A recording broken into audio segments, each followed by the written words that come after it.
ಪ್ರಿಯರೇ, ದೇವರು ಒಳ್ಳೆಯವರು, ಒಳ್ಳೆಯದನ್ನೇ ಮಾಡುವವರಾಗಿದ್ದಾರೆ.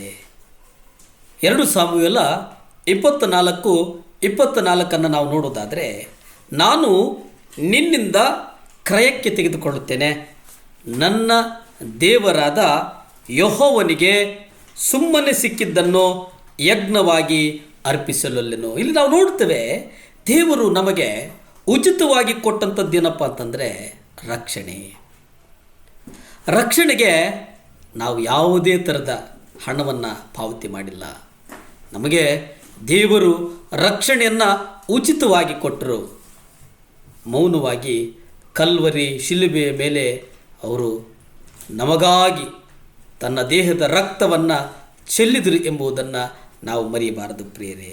ಯಾಕೆ ಅಂತಂದರೆ ತ್ಯಾಗಮಯವಾದಂಥದ್ದು. ದೇವರು ನಮಗೆ ತ್ಯಾಗದ ಪ್ರತೀಕವಾಗಿ ಆತನ ರಕ್ತವನ್ನು ಈ ಲೋಕಕ್ಕೆ ಕೊಟ್ಟರು.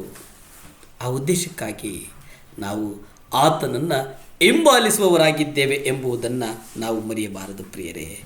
ಯಾಕಂತಂದರೆ ನೀವು ನೋಡಿ, ಮಾರ್ಕ್ 12:41-44, ಲೂಕ 21:4 ನಾವು ನೋಡುವುದಾದರೆ, ಇಲ್ಲಿ ತ್ಯಾಗದ 2 ವ್ಯಕ್ತಿಗಳನ್ನು ನಾವು ನೋಡ್ತೇವೆ.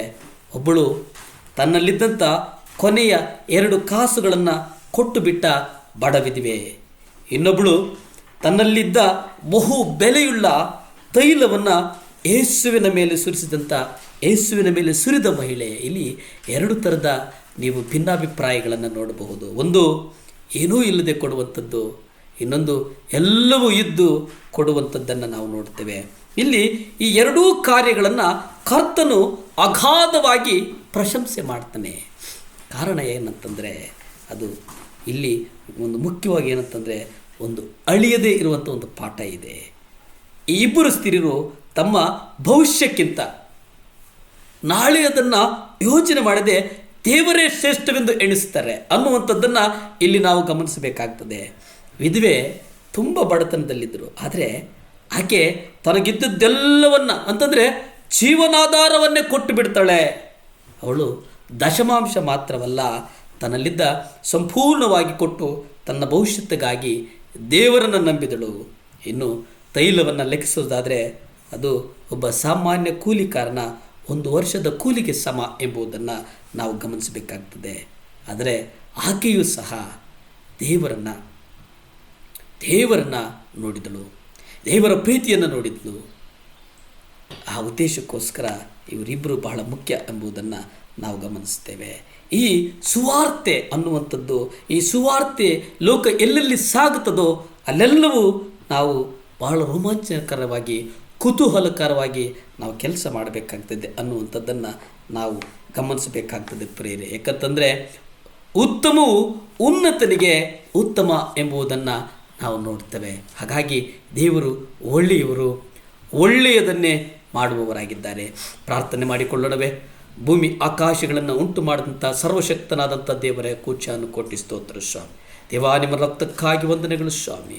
ಅಪ್ಪ, ವಿಶೇಷವಾಗಿ ಸ್ವಾಮಿ ದೇವರೇ, ಅಪ್ಪ, ಈ ಶ್ರಮದ ದಿನಗಳನ್ನು ನಿಮ್ಮ ಕರಗಳಿಗೊಪ್ಪಿಸಿ ಪ್ರಾರ್ಥಿಸ್ತೇನಪ್ಪ.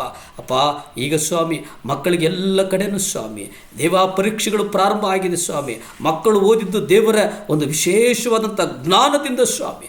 ಮಕ್ಕಳಿಗೆ ಯೇಸುವೆ ನಿಮ್ಮ ರಕ್ತದಿಂದ ಸ್ವಾಮಿ ನೆನಪಿನಲ್ಲಿಟ್ಕೊಂಡು ಸ್ವಾಮಿ ಅತ್ಯುತ್ತಮವಾಗಿ ಪರೀಕ್ಷೆ ಹಾಲ್ನಲ್ಲಿ ಬರೆಯುವಂಥ ಕೃಪೆಯನ್ನು ನೀವು ಅನುಗ್ರಹಿಸ್ತೀರಿ ಅಂತ ನಾನು ಬಲವಾಗಿ ನಂಬುತ್ತೇನಪ್ಪ. ದೇವಾ, ಯಾರ್ಯಾರು ಲೈವಲ್ಲಿ ನೋಡ್ತಾ ಇದ್ದಾರೆ ಸ್ವಾಮಿ, ಅವರೆಲ್ಲರೂ ನಿಮ್ಮ ಕರಗಳಿಗೆ ಒಪ್ಪಿಸ್ತೇನೆ. ಅವರ ಮಕ್ಕಳನ್ನು ನಿಮ್ಮ ಕರಗಳಿಗೆ ಒಪ್ಪಿಸ್ತೇನೆ. ಯೌವನಸ್ಥರು ನಿಮ್ಮ ಕರಗಳಿಗೆ ಒಪ್ಪಿಸ್ತೇನೆ ಸ್ವಾಮಿ. ಕೇವಲ ನಿಮ್ಮ ಚಿತ್ತ ನಡೀಲಿ, ಕೇವಲ ನಿಮ್ಮ ಚಿತ್ತದಿಂದ ಮಕ್ಕಳು ಅತ್ಯದ್ಭುತವಾದಂಥ ವಿಜಯವನ್ನು ಸಾಧಿಸಲಿ ಅಂತ ನಾನು ಬಲವಾಗಿ ನಂಬುತ್ತಾ ನನ್ನನ್ನು ನಾನು ಒಪ್ಪಿಸಿಕೊಟ್ಟು ನನ್ನನ್ನು ನಾನು ತಲೆ ತಗ್ಗಿಸಿ ತಮ್ಮನ್ನು ಹೆಚ್ಚಿಸ್ತಾ ನಜರೇತಿನ ಯೇಸು ಕ್ರಿಸ್ತನ ಅಧಿಕಾರದ ನಾಮದಲ್ಲಿ ಬೇಡಿ ಬಂದು ಪ್ರಾರ್ಥನೆ ಮಾಡಿ ಆಶೀರ್ವಾದಗಳನ್ನು ಹೊಂದಿಕೊಳ್ತಾ ಇದ್ದೇನೆ. ಆಮೇನ್, ಆಮೇನ್. ದೇವರು ಒಳ್ಳೆಯವರು, ಒಳ್ಳೆಯದನ್ನೇ ಮಾಡ್ತಾರೆ. ನೀವು ನಿರಂತರವಾಗಿ ನೋಡ್ತಾರೆ 7 ಲ್ಯಾಂಪ್ಸ್ ಚಾನಲ್. ನಮಗಾಗಿ ಪ್ರಾರ್ಥಿಸಿ, ಲೈಕ್ ಬಟನ್ ಒತ್ತಿ, ಬೆಲ್ ಬಟನ್ ಒತ್ತಿ. ಯಾರ್ಯಾರು ಫಸ್ಟ್ ಟೈಮ್ ಈ 7 ಲ್ಯಾಂಪ್ಸ್ ಚಾನಲ್ ನೋಡ್ತಾ ಇದ್ದೀರೋ ಅವರು ಸಬ್ಸ್ಕ್ರೈಬ್ ಆಗೋದನ್ನು ಮರಿಬೇಡಿ ಅಂತ ಹೇಳ್ತಾ ಇವತ್ತಿನ ಸಂಚಿಕೆ ನಿಮಗೆ ಮುಗಿಸ್ತಾ ಇದ್ದೇನೆ. ನಮಸ್ಕಾರ.